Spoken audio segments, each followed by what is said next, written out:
बिस्मिल्लाहिर्रहमानिर्रहीम। अस्सलाम वालेकुम दोस्तों, आज आपको किस्सा सुनाएंगे उस शख्स का जिसने 99 कत्ल किए थे और वो तौबा करना चाहता था। तो चलिए हदीस की तरफ चलते हैं। अबू सईद खदरी रज़ियल्लाहु अन्हु से मरवी है, कहते हैं कि मैं तुम्हें वही हदीस सुनाऊंगा जो मैंने रसूलुल्लाह सल्लल्लाहु अलैहि वसल्लम से सुनी। मेरे कानों ने सुना और मेरे दिल ने महफूज कर लिया। एक बंदे ने 99 कत्ल किए, फिर इसे तौबा का ख्याल आया। इसने जमीन पर मौजूद सबसे बड़े आलम के बारे में पूछा तो इसे एक आदमी का पता दिया गया। एक और रवायत के मुताबिक एक राहब के पास वो चला गया।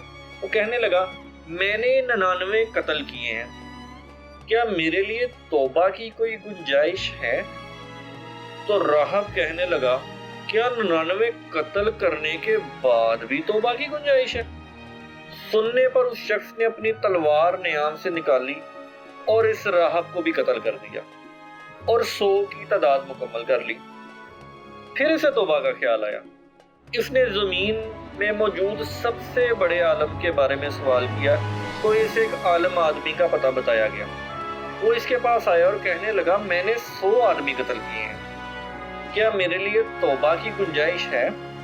इस आलम ने कहा, तुम्हारे और तौबा के दरमियान कौन सी रुकावट है? जिस खबीस बस्ती में तुम हो, इससे निकलकर फलान नेक बस्ती की तरफ चले जाओ। इस बस्ती में ऐसे लोग हैं जो अल्लाह की इबादत करते हैं, इनके साथ मिलकर अपने रब की इबादत करो और अपने इलाके में वापस ना आना, क्योंकि ये बुरा इलाका है। वो शख्स नेक बस्ती की तरफ चल पड़ा। रास्ते में इससे मौत ने आ लिया। वो सीने के बल घिसटता हुआ नेक बस्ती की तरफ बढ़ने की कोशिश करने लगा। इसके बारे में रहमत और अजाब के फरिश्ते झगड़ने लगे। इब्लीस ने कहा, मैं इसका वारिस हूं, क्योंकि इसने एक लम्हा भी मेरी नाफरमानी नहीं की।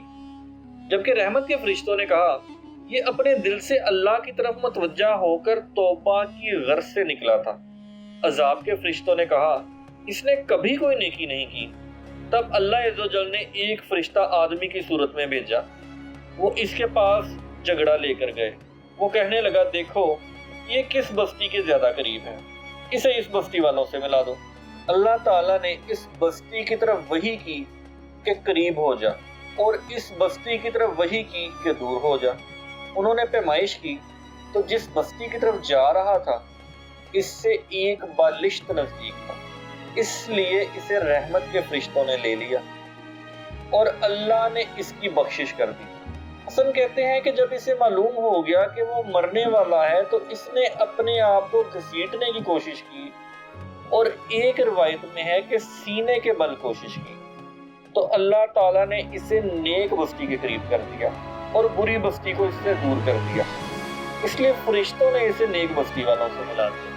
तो दोस्तों, हदीस से ये सबक मिलता है कि नेकी करने की कोशिश तो कीजिए, तौबा कीजिए तो सही। चाहे आपने 99 कत्ल किए हैं, अल्लाह ताला की रहमत इतनी बेशुमार है कि वो बख्शने पर आए तो 100 कत्ल करने के बाद भी बख्श दे।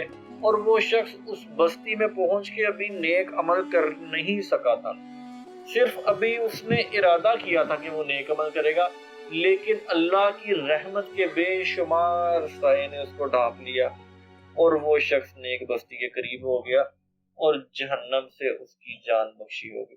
अल्लाह हमें भी जहन्नम की बुराइयों से बचाए, जहन्नम के अजाब से बचाए और नेक अमल करने की तौफीक अता फरमाए, ताकि अल्लाह ताला हमें भी जन्नत में दाखिल करे। अस्सलाम वालेकुम।